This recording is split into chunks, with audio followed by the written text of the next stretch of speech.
Halo semua, selamat datang lagi di Cihabi TV bareng gue Ikal. Hari ini kita bakal bahas kisah klasik yang legendaris banget. Judulnya Dongeng Kancil dan Buaya beserta ulasannya yang akan membuatmu terkesan. Di sini kisah aslinya ditulis dan diringkas dari sejumlah versi, tapi pastinya sudah diberi warna Cihabi TV. Cerita si Kancil dan Buaya terbilang cukup terkenal di kalangan anak-anak. Akan tetapi, sudah tahukah kamu tentang fakta menarik dari kisah tersebut? Kalau belum, yuk simak ulasan berikut ala Cihabi TV.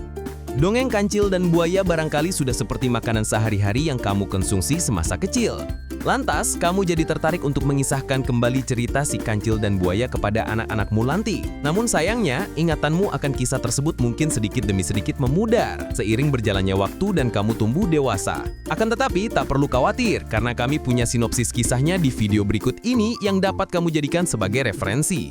Tak hanya sinopsisnya, di sini kami juga memaparkan informasi menarik lain seputar pesan moral dan unsur intrinsik cerita si Kancil dan Buaya. Penasaran seperti apa? Kalau begitu tanpa perlu berlama-lama, langsung saja simak keterangan lengkapnya di bawah ini. Dongeng singkat Kancil dan Buaya. Dongeng singkat Kancil dan Buaya yang kami uraikan ini berkisah mengenai seekor binatang gesit dan cerdik. Ia bisa dibilang punya banyak akal dan selalu bisa mengelabui hewan buas atau yang lebih besar darinya. Saking cerdiknya, buaya kerap tertipu oleh hewan yang dalam salah satu versi cerita dikisahkan suka mencuri mentimun itu. Bahkan ketika suatu saat ingin membalas dendam, buaya kembali berhasil ditipu oleh si Kancil. Begini kisahnya yang kami ringkas dari sejumlah versi dalam satu narasi yang perlu kamu tahu. Buaya jadi jembatan untuk Kancil menyeberang. Alih kisah, seekor kancil yang cerdik sedang berjalan-jalan keliling hutan. Di tengah jalan, ia merasa haus dan kemudian mencari sumber air terdekat. Kancil pun mendapati sebuah sungai dan minum di sana. Saat tengah minum, ia melihat di seberang sungai ada kebun mentimun yang cukup luas. Ia pun berniat untuk ke sana, tetapi aliran sungai terlalu deras untuk diseberanginya. Ia berpikir, bagaimana cara menyeberang? Tiba-tiba, terlihat kawanan buaya yang berenang di hadapannya. Tanpa pikir panjang, Kancil langsung berteriak memanggil mereka. "Hai buaya, aku punya makanan untuk kalian." Seketika itu, seekor buaya datang menghampirinya. "Kau benar, kaulah makanan kami, bukan?" seru buaya. "Tunggu dulu, aku punya makanan yang sangat banyak, bahkan masih terlalu banyak untuk dibagikan kepada kalian. Cepat panggil dulu teman-temanmu yang lain supaya mereka juga mendapat bagian." Tanpa menaruh curiga, buaya langsung memanggil kawanannya yang lain. Mereka kemudian berkumpul dan berbaris sampai lebar sungai hampir tertutupi semuanya. Kancil pun berkata riang, "Baiklah, aku akan menghitung jumlah kalian dulu. 1, 2, 3, 4. Dan seterusnya, ia lagi-lagi berhasil menipu kawanan buaya dan menyeberang dengan selamat. Tipuan undangan pesta Raja Sulaiman. Cerita antara si Kancil dan Buaya berlanjut setelah kejadian tersebut. Pasalnya, ternyata kawanan buaya masih menunggu si binatang cerdik itu kembali dari seberang sungai.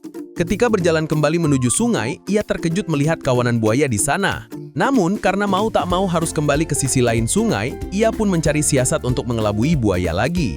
Beruntung di saat bersamaan, ia bertemu dengan seekor burung yang terbang rendah dan keduanya saling berbisik sesuatu yang rahasia. Tak lama kemudian, si Kancil dengan percaya diri menuju ke tepi sungai dan membujuk buaya. "Kalian masih menunggu di sini? Aku jadi merasa tersanjung," celetuknya tanpa rasa takut akan dimangsa. "Jangan banyak bicara, kau sudah makan banyak mentimun, pasti bertambah gemuk. Kemarilah, kami sudah lapar." "Sebentar, kalian lihat, aku baru saja bertemu dengan burung gereja. Ia memberitahukan tentang pesta yang akan diadakan Raja Sulaiman. Kami tidak akan percaya lagi padamu." Untuk meyakinkan buaya, si Kancil memanggil burung gereja yang masih bertengger di ranting pohon tepi sungai. "Hei burung gereja, bukankah yang aku katakan adalah benar?" Burung itu pun mengangguk membenarkan. Buaya akhirnya percaya. Seketika itu, Kancil meminta mereka berbaris kembali untuk dihitung dan dilaporkan berapa jumlahnya kepada Raja Sulaiman. 1, 2, 3, 4. Dan seterusnya, ia lagi-lagi berhasil menipu kawanan buaya dan menyeberang dengan selamat. Skenario balas dendam buaya. Tertipu lebih dari sekali, buaya geram dan sadar bahwa mereka perlu mengatur siasat untuk balas dendam. Sekawanan buaya pun menyusun skenario untuk menipu balik hewan cerdik yang menipu mereka itu. Mereka bermaksud memancing Kancil ke sungai dan bersembunyi sambil menunggu waktu yang tepat. Keesokan harinya, para buaya sengaja menunggu bakal mangsa mereka di tepi sungai. Sewaktu Kancil datang, mereka membual bahwa di seberang ada kebun apel yang pohon-pohonnya tengah berbuah, bahkan menawarkan diri untuk menyeberangkan. Namun Kancil tidak antas percaya. dan mengatakan kalau dirinya sangat kenyang. Sementara itu, para buaya berpura-pura bersikap biasa saja dan pergi dari sana karena mereka sudah menyiapkan rencana kedua. Besoknya lagi, saat Kancil kembali ke tepi sungai, ia tidak menjilat seekor pun buaya. Karena merasa aman, ia pun duduk-duduk di atas batu sambil menikmati sejuknya air dan udara di pagi hari. Ia tak sadar, di beberapa titik, buaya-buaya memperhatikannya dari bawah air. Ketika menikmati kesendiriannya, Kancil dikagetkan seekor buaya yang tiba-tiba menyambar salah satu kakinya. Ia berteriak dan berusaha melepaskan diri. Begitu terlepas, ia mendapat ide untuk berkelit agar tidak menjadi mangsa para buaya. "Tunggu, kalau kau ingin memakanku, makanlah seorang diri dan jangan berbagi dengan yang lain," ujarnya. Buaya tersebut setuju dan ia mengusir rekan-rekannya yang lain. "Kalau begitu, buka mulutmu lebar-lebar. Aku sendiri yang akan masuk ke dalamnya," pinta Kancil. Ketika buaya membuka mulutnya, ia meloncat sangat tinggi ke atas kepala buaya, lalu melompat ke batu dan mendarat ke seberang sungai. Ia kabur dan tidak pernah tertangkap.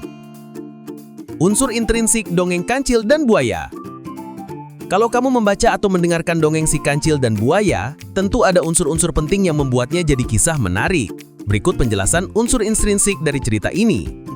Tema dari dongeng ini adalah kecerdikan dan kelicikan seekor hewan kecil dalam menghadapi hewan buas yang jauh lebih besar darinya. Tokoh dan penokohan.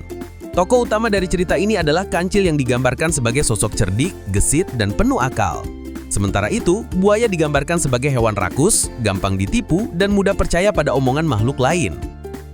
Alur yang digunakan adalah alur maju, karena kisah ini berjalan secara kronologis dari awal hingga akhir tanpa ada pengulangan waktu. Latar. Cerita ini berlatar di hutan dan sungai, tempat di mana si Kancil sering mencari makan dan minum, serta lokasi di mana ia bertemu dengan kawanan buaya. Amanat atau pesan moral. Pesan yang dapat diambil dari kisah si Kancil dan Buaya adalah agar kita tidak mudah tertipu oleh perkataan orang lain, serta untuk berpikir cermat sebelum bertindak. Selain itu, cerita ini juga mengajarkan pentingnya menggunakan akal dan kecerdikan untuk keluar dari situasi sulit tanpa harus menyakiti orang lain. Fakta menarik di balik kisah si Kancil dan Buaya.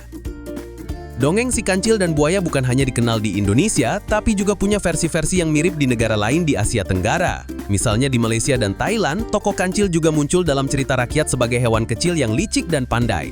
Selain itu, cerita ini sudah diadaptasi ke berbagai bentuk karya seperti buku anak-anak, film animasi, dan bahkan pertunjukan panggung. Kisah ini juga sering digunakan dalam pelajaran bahasa Indonesia untuk mengajarkan struktur naratif dan nilai moral dalam cerita rakyat. Makanya nggak heran kalau cerita ini masih diceritakan turun-temurun sampai sekarang. Kesimpulan cerita si Kancil dan Buaya. Dari seluruh kisah yang sudah kita dengar tadi, bisa kita simpulkan bahwa Kancil dan Buaya bukan hanya sekedar cerita anak-anak yang lucu. Di balik setiap kelicikan dan kecerdikan Kancil, tersimpan pelajaran hidup yang dalam tentang pentingnya berpikir cepat, menjaga diri, dan belajar dari kesalahan. Semoga kisah klasik ini bisa jadi pengingat buat kita semua bahwa kecerdikan bisa jadi kekuatan terbesar ketika digunakan dengan bijak. Dan tentu saja, semoga dongeng Kancil dan Buaya ini bisa terus hidup di hati anak-anak Indonesia dari generasi ke generasi.